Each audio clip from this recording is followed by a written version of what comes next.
13 14 15 16 17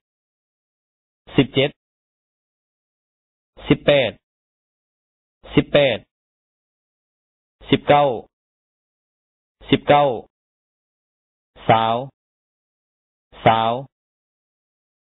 20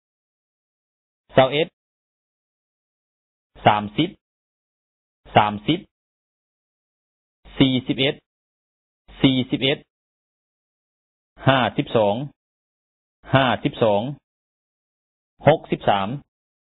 63 อายุได้หัวหน้าอีกนาทีประมาณครึ่งเวล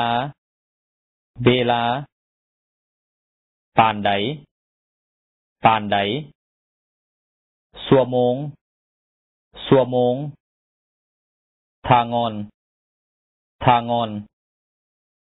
พวกเจ้าเฮียนได้โดนปันใดแล้วเขาเฮียนได้3 อาทิตย์แล้ว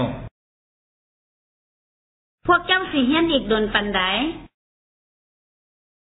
เขาสิเฮียนอีก9 เดือน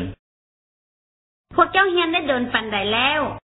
เขาเฮียนได้3 อาทิตย์แล้วพวกเจ้าสิเฮียนอีกโดนปันใดเขาสิเฮียนอีก9 เดือนอายุเจ้าได้จักปีแล้วค่อยได้25 ปีแล้วหัวหน้าเด้เราได้40 ปี